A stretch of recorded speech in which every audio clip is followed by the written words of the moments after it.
Number 2, you always have to look just right. Number 3. Number 50, running into the vehicle, Blade Runner. I'm lost. Don't worry, I won't hurt you. An icon of 80s cinema, Daryl Hannah starred in Blade Runner as Pris Stratton, an escaped replicant seeking a longer lifespan in futuristic LA. In this scene, she's startled to see JF Sebastian and runs, plowing straight into his nearby vehicle. Hey! This accident was not in the script, but was a genuine slip-up of Hannah's, pun intended. Hannah accidentally ran into the prop vehicle for real and her arm went straight through the glass window, chipping her elbow in 8 places. She even shows the scar in the Dangerous Days documentary, a permanent keepsake from her time in the classic film. You forgot your bag. Number 49, Janet steps on Brad's foot, the Rocky Horror Picture Show.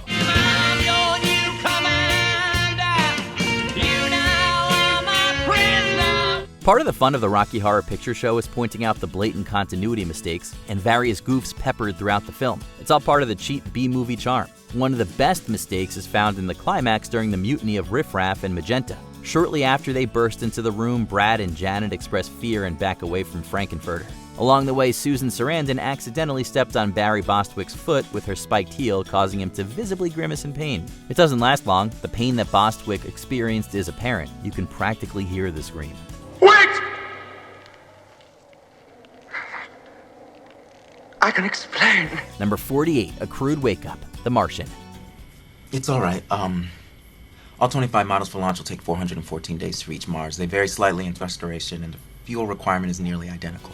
While his role is small, Donald Glover shines as Rich Purnell, a young astrodynamicist who devises a genius idea for rescuing Mark from Mars. Rich is a hyperactive man who speaks quickly and gets lost in thought, both of which are seen in his very first appearance. Rich stops talking and gets a surprised look on his face, telling his coworker that he needs more coffee. Shortly after getting up, he trips and falls to the ground, completely out of the camera's sight. I need more coffee. Are you all right? Fine. This was an unintentional visual gag made by Glover, who genuinely slipped and fell. Rather than break character, he decided to keep going, rising to his feet and declaring that he was fine. Power of coffee. Number 47, Katniss' sloppy archery, the Hunger Games franchise. What are you gonna do with that when you kill it? Damn you, Gale! It's a pretty big deal when your character who's supposedly a master archer can't even hold a bow properly. Most general moviegoers wouldn't notice that Katniss is actually quite a poor archer, but it's true. A number of experts and hobbyists have explained the myriad mistakes found in the Hunger Games movies, from the way Katniss holds her bow to the inaccurate movement and pointer grip. These aren't big deals for casual viewers, but the mistakes would significantly impact Katniss' accuracy, and probably cause her some serious injuries as well.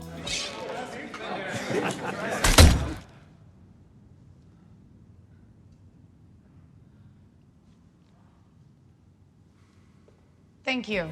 Number 46, a cigarette straight to the eyeball, The Usual Suspects. We want to meet him, okay? That's funny. Called me last night. He says he wants to meet you guys. Cigarettes are hot. Eyeballs are sensitive. The two do not make for a fun combination. In one brutal scene, Redfoot flicks a cigarette into the face of McManus, prompting a rather violent reaction. It makes for a wince-inducing visual, and it was a total accident by Redfoot's actor Peter Green. Green was supposed to flick the cigarette into Stephen Baldwin's chest, but he missed his mark and accidentally flicked him straight in the eye. The camera quickly cuts to Fenster's shocked reaction, reportedly because everyone broke character and rushed to Baldwin to make sure he was alright. He was, luckily. One more thing, tough guy. Any more surprises, and I'm gonna kill you. Number 45, Stallone's Howl of Pain, First Blood. Don't push it. Don't push it, I'll give you a war you won't believe. For the most part, First Blood is a realistic and down-to-earth action film about a traumatized vet stalking police in the Washington woods. Perhaps the biggest set piece in the film sees Rambo jumping off a cliff, landing in a tree, and somehow walking away with his life. Rambo was left mostly unscathed, but Sylvester Stallone wasn't so lucky. Stallone performed the stunt himself, that is, falling through the trees, not jumping off the cliff. He slammed into a branch on his way down, breaking one of his ribs and causing him to howl in pain. These are both seen and heard in the film, adding a nice degree of authenticity to the on-screen injury.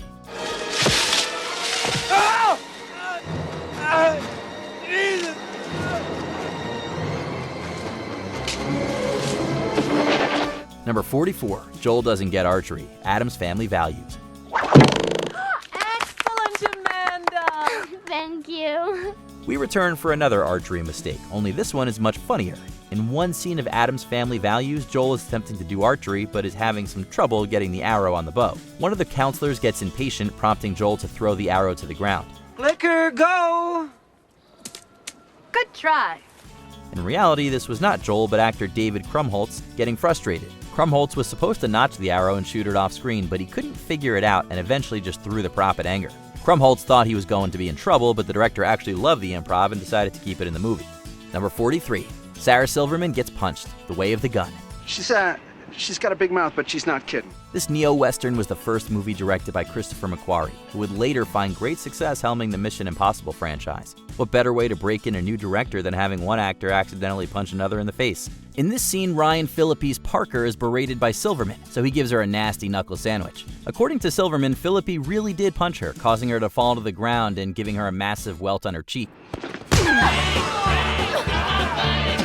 Unlike his character, Phillippe was endlessly sorry for the mistake, as he reportedly cried while apologizing to Silverman.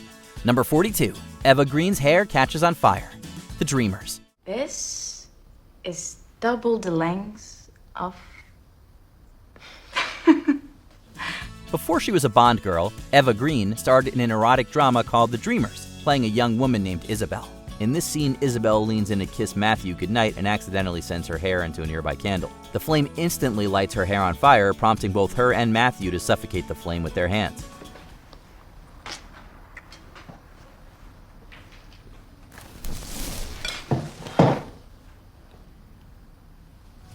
This was a real mistake. Green's hair was actually on fire, and the quick reactions from both Green and Michael Pitt were 100% genuine. Luckily, their quick thinking prevented any serious injury from occurring.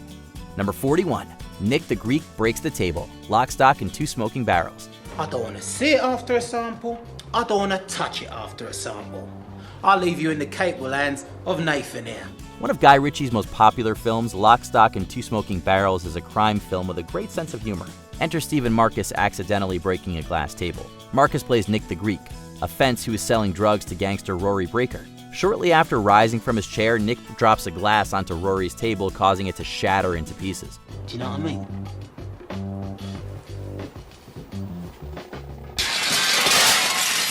This was not scripted, and Marcus actually broke the table with his glass. His look of surprise is completely genuine, and it makes for a brilliant visual gag. Number 40. Gittes, Chinatown. This classic noir follows Jack Nicholson's Jake Gittes as he investigates a complex water scheme in the 1930s Los Angeles. His journey leads him to Noah Cross, who sits with Jake for a fancy lunch. There are numerous times throughout the conversation that Noah mispronounces Gittes' name, even after he's politely corrected. Mr. Gittes. Gittes. Gittes. You're dealing with a disturbed woman who's just lost her husband. I don't want her taken advantage of. Sit down. This is a moment of unplanned filmmaking magic. The repeated mispronouncing of Gittes' name is a great power move that helps establish Noah's dominance and uncaring attitude. In reality, this was a genuine mistake made by actor John Huston. Director Roman Polanski decided to keep it, apparently loving what it did for Noah's character. What about her? Just find the girl, Mr. Gittes. Number 39. Ducking Behind the Car. 16 Candles. Why, you little scuzzbag! Wow! In this John Hughes classic, comedian Billy Bird plays Dorothy Baker, the grandmother of Molly Ringwald's Samantha. Dorothy's involved in a comedic scene that sees people climbing in and out of a car while going to a wedding. Dorothy is the last character to supposedly enter the car, which makes the goof all the more glaring. Rather than entering the car, Billy Bird crouches behind it and kneels in place as it peels away. It's a very glaring and obvious mistake, as Bird's blue costume can easily be seen through the car's windows. You can't blame Bird here, as this was likely a framing mistake made by either the director or cinematographer. Either way, it sure is hilarious. I paid $7 grand for a wedding, I'll never see it. Oh, watch your language, Mr. Dirty Mouth. Number 38. SlowMo Fall, Baywatch. This comedy was a film adaptation of the beloved TV show, so you better believe there was some slow motion running. Is it just me, or is she... In super slow motion. The final scene shows a bunch of characters running on the beach, including Zac Efron's Matt Brody. Matt goes to bump arms with Mitch when he loses his footing and falls to the sand. Slow motion trips have long been the source of comedic parody, and Baywatch continued the tradition. But according to Efron, this fall was completely unscripted. He told USA Today that he genuinely tripped while shooting the run and was somewhat embarrassed, considering the iconic nature of the scene. Luckily, it worked well for comedic effect and was kept in the film. Guys, after finding the drugs, helping save Chen, and helping me blow up the bad girl with a Roman candle, it's a pleasure to say you are officially no longer trainees. Number 37, Phone Book to Face, The Heat. In one of the movie's funniest scenes, Sarah and Shannon decide to play good cop, bad cop during an interrogation. Shortly after Sarah walks into the room, Shannon bursts in, pushes Sarah out of the way, and hurls a phone book straight at the suspect's face. Coffee? I drink a little more coffee than I probably should. Where's Larkin? Couldn't wait 10 seconds? 10 seconds? This was not a camera trick. Actor Michael McDonald was actually drilled in the face. He insisted on using a real phone book and reportedly planned to dodge it, but that clearly didn't work. You can actually see a brief grimace of pain on McDonald's face before the camera cuts to McCarthy. It certainly looks painful, but worry not, he was completely okay. How long is this gonna take? I don't know, maybe 12 hours, hopefully less. I have to find out what drives him. We could just go in there and beat him with a phone book. Number 36, Terry Crashes the Scooter, American Graffiti. Directed by George Lucas 4 years before Star Wars, American Graffiti is a coming-of-age comedy that takes place in early 60s California. Rock and roll's been going downhill ever since Buddy Holly died. Don't you think the Beach Boys are boss? You would, you grungy little twerp. The laughs begin immediately with the dorky and unpopular Terry Fields crashing his scooter in a drive-in parking lot. Terry stops the scooter and starts getting off when he suddenly accelerates and crashes into some garbage. This was a genuine accident by actor Charles Martin Smith, and his hilarious "oh crap" reaction was 100% real. Rather than panicking and calling cut, Lucas kept the cameras rolling and let the accident play itself out. Excuse me, but I think we've had an accident. Well, goddammit, I won't report you this time, but next time just watch it, will you? Number 35, Knocked Out, The Princess Bride. One scene in Rob Reiner's classic comedy sees Count Tyrone Rugen knocking out Wesley with a sword. You have 6 fingers on your right hand. Someone was looking for you. If this injury looks a little too real, it's because it is. The cast was filming with real swords, and Christopher Guest was going easy on Cary Elwes, as he didn't want to hurt him. However, the actors weren't getting satisfactory footage, so Elwes told Guest to hit him hard. Guest did as agreed and smacked Elwes with a good amount of force. The impact knocked him out cold, and he required stitches to close the resulting gash in his head. Elwes literally paid for it in blood, but hey, at least they got good footage. Will you promise not to hurt him? What was that? Number 34, Missed Light Switch, Grease. Behold the secret of the filmmaking process. Right before the legendary beauty school dropout, a newly pink-haired Frenchie speaks to the elderly waitress of the diner. She cleans up after Frenchie's friends and loads up a tray with various goodies. Wow. Well, I hate to tell you this, but your hair looks like an Easter egg. With both hands full, she's forced to use her elbow to turn off the lights. Observant viewers will notice that her elbow is a good 2 or 3 inches below the switch, yet the light turns off anyway. It's glaringly obvious that the switch doesn't actually do anything and that a stagehand was responsible for the lights. Either that or that waitress is a witch. If only I could have a guardian angel to tell me what to do. You know, like Debbie Reynolds had in Tammy. What do you think? If you find him, give him my phone number.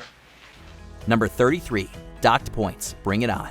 Filming sports movies sounds like a difficult and stressful process, as the potential for serious accidents seems very high. You? And you? I mean, hi, I'm... A cheerleader. Yeah. Head cheerleader to be exact. The climactic scene in this cheerleading comedy sees the East Compton Clovers performing their choreographed routine at the national championship. About 20 seconds into the routine, 2 cheerleaders experience a major failure in communication and choreography. If you look on the left side of the screen, you'll see the 2 cheerleaders collide, with one accidentally running into the path of the other. It's quite easy to miss, but it's one of those things that you'll never be able to unsee. Do you know what this means? My entire cheerleading career has been a lie. Well, look on the bright side.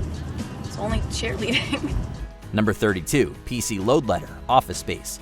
A defining comedy of the 90s, Office Space spoke to a generation of employees suffering from the corporate blues. Want to go to Chachki's? Get some coffee? Oh, it's a little early. I gotta get out of here. I think I'm gonna lose it.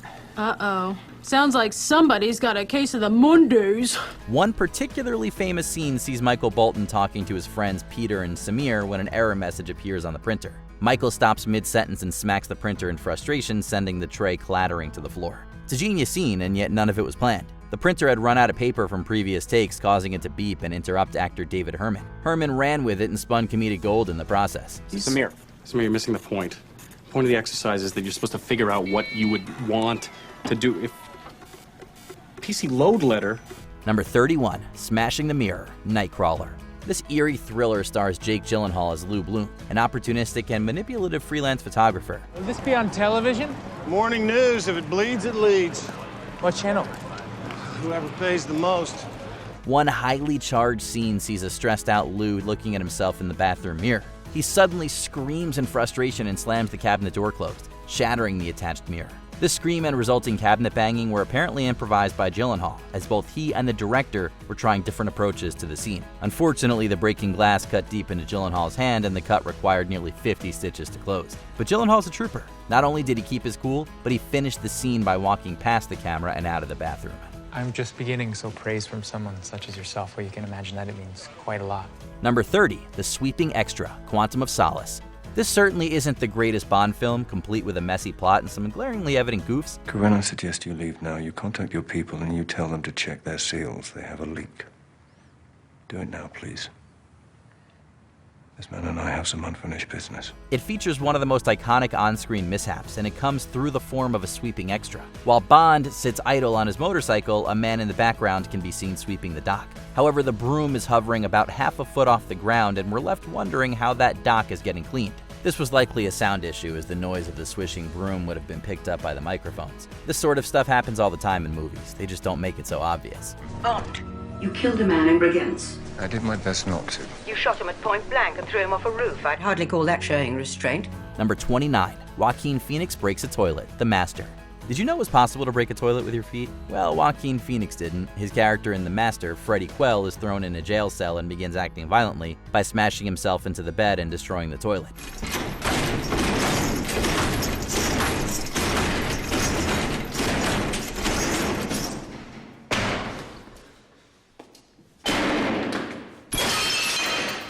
For this intensely physical scene, Phoenix studied how wild animals behave in captivity and acted with similar aggression. Part of this animalistic behavior included breaking the toilet with a few hard kicks. He didn't think such a thing could be done, telling the New York Times, "I didn't intend to break the thing. I didn't know that was possible." Well, it is possible, and he found that out firsthand. Luckily, it was in the service of a great scene. Your fear of capture and imprisonment is an implant from millions of years ago. Number 28, Billy Hits Stu with the phone, Scream. Few horror comedies have towed the line quite as expertly as Scream. Oh, you want to play psycho killer? Can I be the helpless victim? Okay, let's see. No, please don't kill me, Mr. Ghostface. I want to be in the sequel. Even in the horrifying climax with bodies piling up and characters drenched in blood, the movie still makes an effort to keep audiences laughing. In fact, one of the film's signature bits of comedy comes in the climax when Billy hits Stu with the landline phone. The phone actually slipped out of Skeet Ulrich's hand, owing to the prop blood, and hit Matthew Lillard in the back of the head. He improvised Stu's iconic reaction, and Wes Craven loved it so much that he kept it in the film. Now that Billy tried to mutilate her, do you think Sid would go out with me? Number 27, Jane Russell falls into the pool. Gentlemen prefer blondes. This classic comedy features a number of dazzling musical sequences, including the song Ain't There Anyone Here for Love. It's sung by 50s sex symbol Jane Russell and takes place inside a gymnasium. The choreographed dance ends in a rather unpredictable fashion. Numerous men dive over Russell as she sits by the side of the pool, but the last man clips her back and sends her into the water. Ain't there anyone, anyone, anyone, anyone?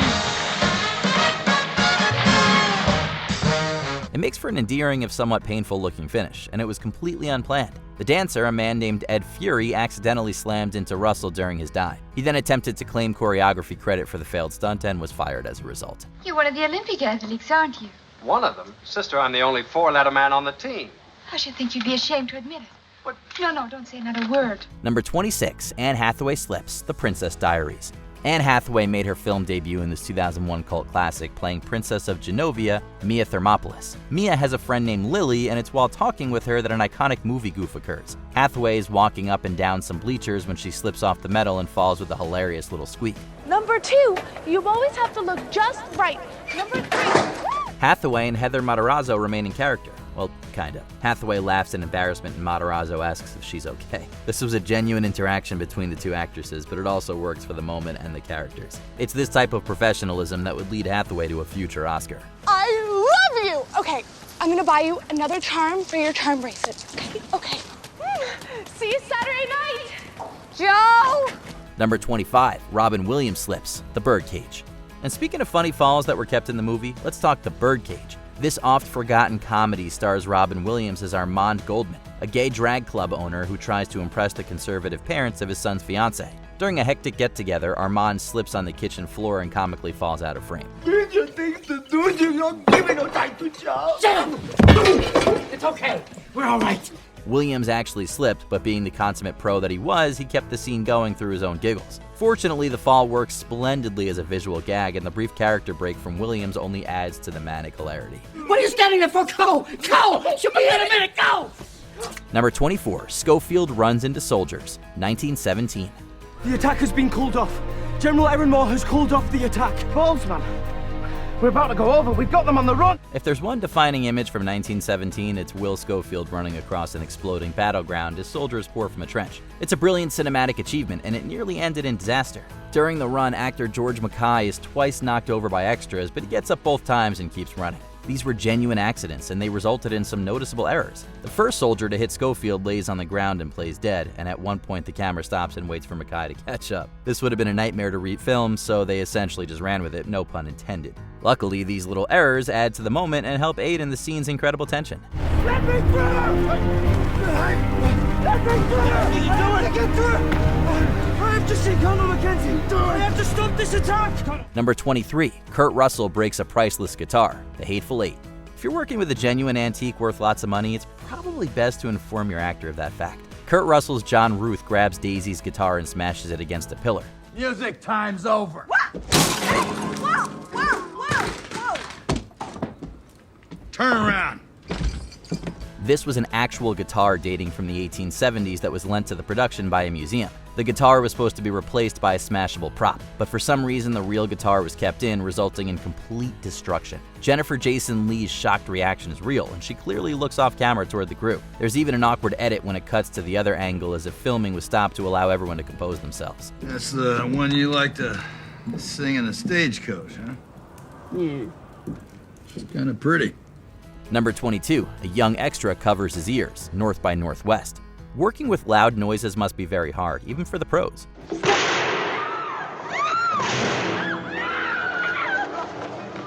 You know a loud noise is coming and you instinctively want to flinch, but you obviously can't, as that would ruin the take. This conundrum resulted in a classic goof in Alfred Hitchcock's North by Northwest. Eve shoots Roger with blanks in a crowded restaurant, and a kid in the background can clearly be seen covering his ears in anticipation of the shot. What makes this even worse is that he's in plain view of the camera and plugs his ears long before Eve actually shoots. Hitchcock either didn't notice this, which is hard to believe, or he just didn't care. Sometimes good enough is good enough. That wasn't very sporting, using real bullets. Number 21, Luke Can't See a Thing, Star Wars Episode 4, A New Hope. In one of the movie's most iconic sequences, Luke and Han suit up in stormtrooper outfits to save Princess Leia from captivity on the Death Star. Luke comically mentions that he can't see out of his helmet, and this moment birthed a popular urban legend. I can't see a thing in this helmet.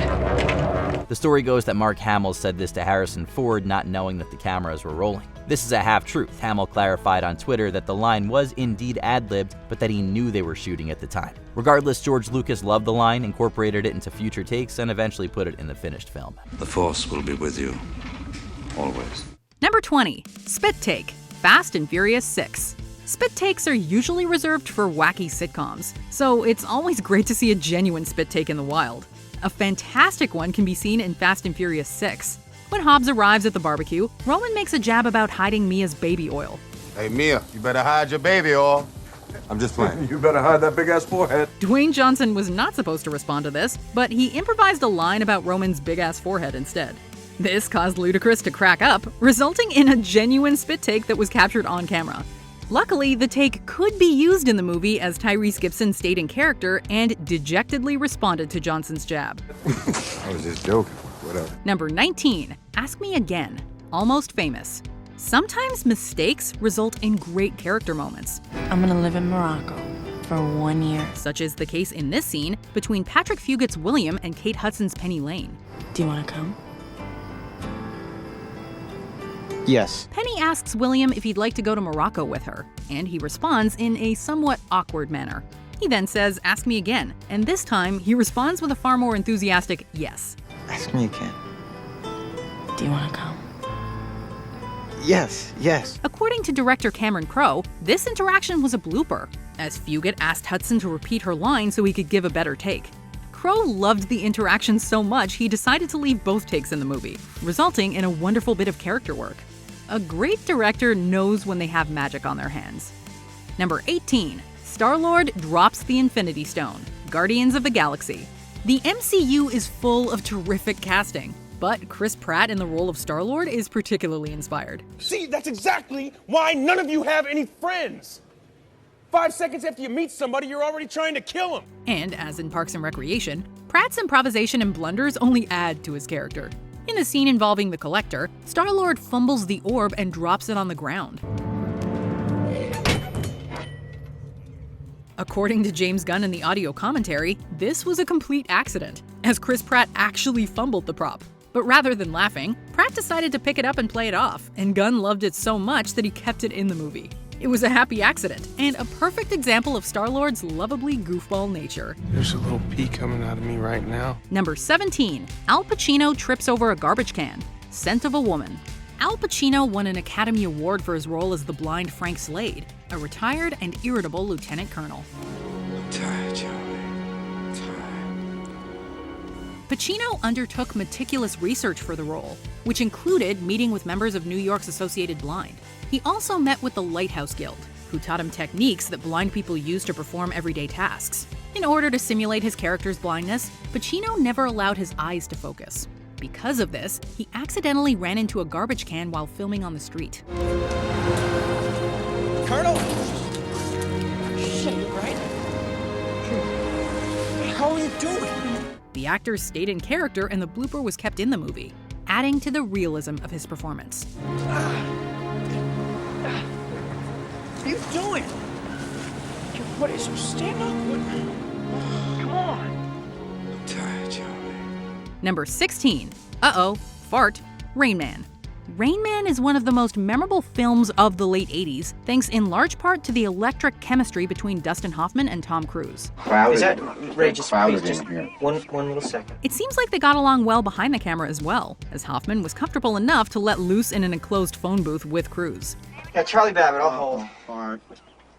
Did you fart, Ray? Fart. Hoffman stayed in character while farting, and Cruise, ever the professional, decided to run with it, remaining in character and performing some banter with Hoffman. How can you stand it? Yeah, Ken? 10 minutes of water. Ken, hey, how are you? It's Charlie Babbitt. Hoffman looks back proudly on the scene, saying, quote, "It's just my favorite moment of anything I've ever done. That includes Shakespeare." So, that settles it. Farting is better than Shakespeare. Number 15. Jim Carrey asks for a line. Lemony Snicket's A Series of Unfortunate Events. This movie didn't do super well at the box office, but most people will agree that Jim Carrey made for a great Count Olaf. When meeting the Baudelaire children, Olaf asks Klaus to repeat himself so he can give a more appropriate reaction to their parents' deaths. Wait, let me do that one more time. Give me the line again. But legend has it that Carrey had actually wanted to do another take and was asking the script supervisor to give him the line again. Carrey can even be seen gesturing off camera with his left hand, presumably towards the script supervisor. Through a clever bit of editing, the filmmakers were able to work it into the movie and make it seem like just another one of Olaf's eccentricities. I will raise these orphans as if they were actually wanted. Number 14. Kip breaks the Tupperware. Napoleon Dynamite. You see, this ain't your run-of-the-mill crapperware. These are some serious Nupont fiber woven bowls. One of the funniest scenes in Napoleon Dynamite sees Kip driving over a Tupperware bowl, shattering it, and driving away in utter defeat. This is another example of a real-life gaffe making the scene even funnier than it was envisioned. The original plan was to have the Tupperware slightly deform and reshape itself, but it ended up exploding with a satisfying pop. Dang it! Not wanting to waste a fantastic opportunity, actor Aaron Rule decided to improvise Kip's disappointment and drove out of the shot. It is infinitely funnier than what was planned, and it proves that the comedy gods were smiling upon the Napoleon Dynamite filmmakers that day. So, how does the dealio sound to you? Number 13. George C. Scott trips and falls. Dr. Strangelove. Stanley Kubrick has a legendary filmography, so it's hard to pick his best movie. For today, war is too important to be left to politicians. But if arms were twisted, the answer for many would be Dr. Strangelove. Even if it's not his best, it's certainly his funniest, as this movie is jam-packed with biting satire and old-fashioned slapstick from start to finish. Hey, what about Major Kong? One of the funnier visuals sees General Turgidson tripping, falling to the ground, and continuing his conversation while still on the floor. It's an obvious calming trick, Mr. President. We're wasting valuable time. Look at the big boy. They're getting ready to clobber us. Actor George C. Scott really tripped while performing the scene, but decided to stay in character, resulting in an unintentionally brilliant bit of slapstick comedy. Perhaps this professionalism was a remnant of Scott's Broadway and Shakespeare career, as there is no cutting or breaking character on the stage. Number 12, The Bed, Titanic. Don't artists need good light? That is true, but I'm not used to working in such horrible conditions. There are many classic scenes in Titanic, but perhaps the most iconic of them all is Jack painting Rose on the couch. Or is it a bed? After Rose undresses, Jack grows visibly and audibly flustered. So much so, he flubs his instructions, telling Rose to lie on the bed before quickly correcting himself. Overrun. The bed. The couch. This was a real mistake from Leonardo DiCaprio, but director James Cameron loved the take so much he decided to keep it in. It was a great creative decision, as it wonderfully depicts Jack's intense feelings. Plus, it makes the scene that much more realistic and meaningful, and yes, steamy. Number 11, I didn't know you could read, Harry Potter and the Chamber of Secrets. In order to access the Slytherin common room and suss out information from Malfoy, Harry and Ron decide to drink Polyjuice Potion and disguise themselves as Crabbe and Goyle.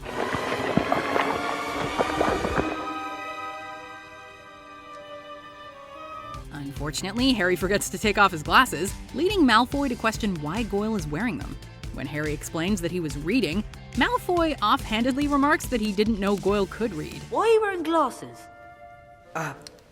Reading. Reading? I didn't know you could read. This line was completely improvised by Tom Felton, who supposedly forgot his actual response.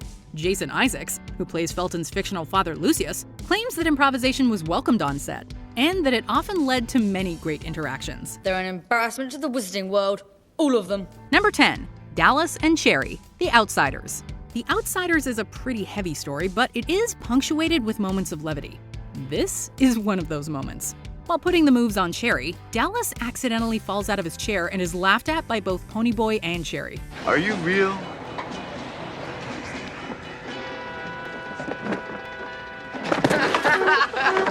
It works wonderfully within the context of the scene, and it was also a total freak accident.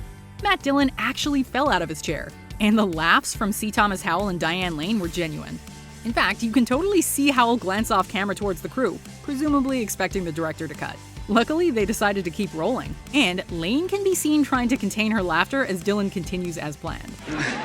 How can I find out if this is your real red hair? Number 9, Tablecloth Trick, How the Grinch Stole Christmas. If you're looking to impress people at a party, you can never go wrong with this classic.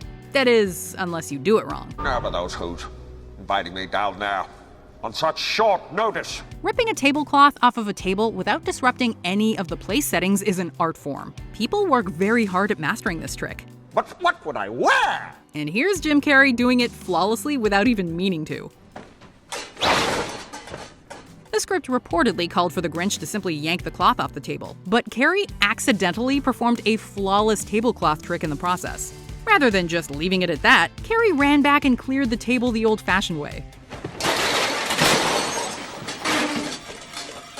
This is one of those unscripted moments that proved infinitely more entertaining than what the screenwriters called for. Number 8, Male Models, Zoolander. It seems like Tom Felton took a page out of Ben Stiller's book.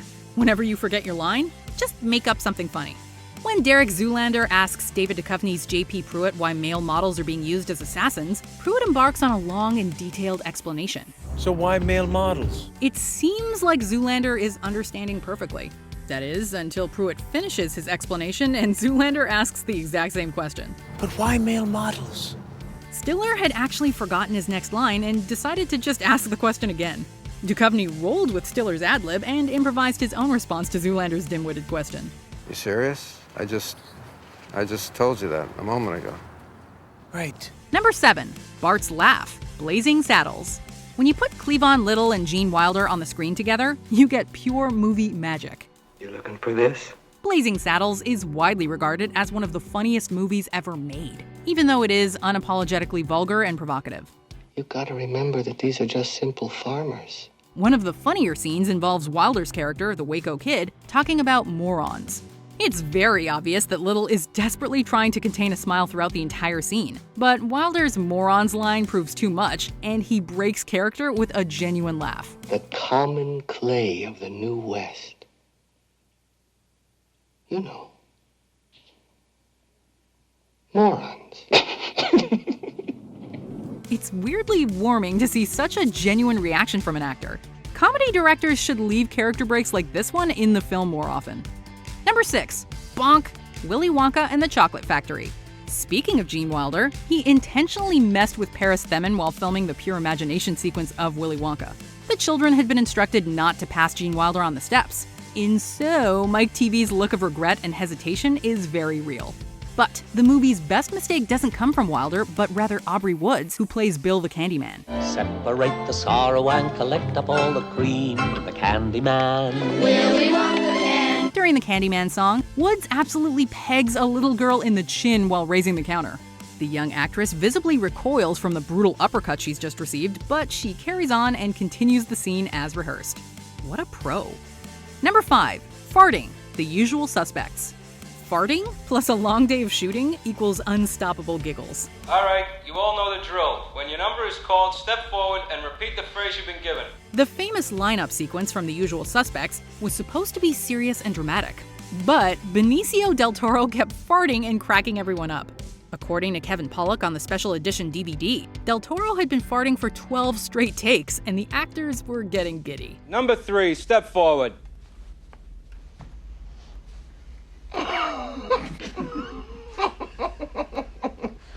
This reportedly infuriated director Bryan Singer, who was trying to film the sequence properly. He'd lost all control of his actors and decided to just cut the scene in a humorous fashion by using a combination of the funniest takes. The result was comedy gold. How many keys, you cocksucker? In English, please. Excuse me. Number 4. Martin Sheen Breaks Down, Apocalypse Now. I'm still only in Saigon. Martin Sheen had a hell of a time filming Apocalypse Now, what with suffering a heart attack, cutting his hand on a shard of glass, and battling alcoholism. The latter two can be seen during the famous sequence in which Willard breaks down in his hotel room. Legend has it that Sheen got really drunk, told the camera operators to roll, and completely improvised the sequence himself. He essentially had a nervous breakdown on screen and ended up punching a real mirror, slicing his hand and bleeding all over the set in the process. His behavior was allegedly so disturbing that everyone wanted to stop filming, but Sheen was adamant that he continue unopposed. Number 3. Aragorn's Pain, The Lord of the Rings, The Two Towers. Early in The Two Towers, Aragorn, Legolas, and Gimli search the plains of Middle-earth for Merry and Pippin. It's one of them we belts. After meeting the Rohirrim, they're led to believe that the hobbits were killed in the Rohirrim's massacre of the Uruk-hai. Aragorn kicks a helmet in frustration and falls to his knees, screaming in fury and emotional agony. Aragorn's emotional agony was actually Viggo Mortensen's physical agony, as he broke 2 toes kicking the prop helmet. I thought, wow, this is strong. I mean, this is like Aragorn is like just in total grief at what's just happened to Merry and Pippin. This is really cool. Ever the pro, Mortensen decided to remain in character and didn't even tell anyone he'd injured himself until it became obvious. Peter Jackson loved Mortensen's screams so much, he used the take in the movie. I mean, Viggo actually, feeling that pain, he actually turned that into performance. Number 2. Stormtrooper bonks his head. Star Wars Episode 4, A New Hope. When you wear a Stormtrooper helmet, you run the risk of low visibility, and for one trooper at least, bonking your head. The identity of the Stormtrooper remains disputed, although it is believed to be either Laurie Good or Michael Leader. Take over. CD. Either way, the blooper has become a famous piece of movie history, and while it was initially overlooked, George Lucas has since acknowledged the gaffe in many ways. In Attack of the Clones, Jango Fett bumps his head on a clearance door in homage to the Stormtrooper, and in the 2004 re-release, the bonking was given an audible sound effect. Take over. CD here. Apparently, actors hitting their heads is quite common, as Gandalf hitting the wall in Bilbo's hobbit hole was also unscripted. Number 1. Leonardo DiCaprio cuts his hand. Django Unchained. If there's one on-screen mistake more famous than the stormtrooper bonking his head, it's Leonardo DiCaprio's accident in Django Unchained. While filming the dinner table confrontation, DiCaprio accidentally slammed his hand into stemmed glassware and sliced it open. Hey! Don't lay your palm flat on that tabletop! If you lift those palms off that turtle shell tabletop, Mr. Pooch is gonna let loose with both barrels that sawed off. Ever the professional, DiCaprio didn't even flinch and continued the scene as planned. It wasn't until later that he looked down at his hand to assess the damage and saw it covered in blood. Mr. Moby, would you be so kind as to collect the pistol hanging off these boys' hips here? After the scene cut, DiCaprio reportedly received a standing ovation by the cast and crew. It was also he who had the idea of smearing blood on Broomhilda's face, although fake blood was used for the sequence. What's it gonna be, Doc? Huh? Did you know these were genuine mistakes? Let us know in the comments below. This has really got to be embarrassing for you guys, huh? Did you enjoy this video? Check out these other clips from WatchMojo, and be sure to subscribe and ring the bell to be notified about our latest videos.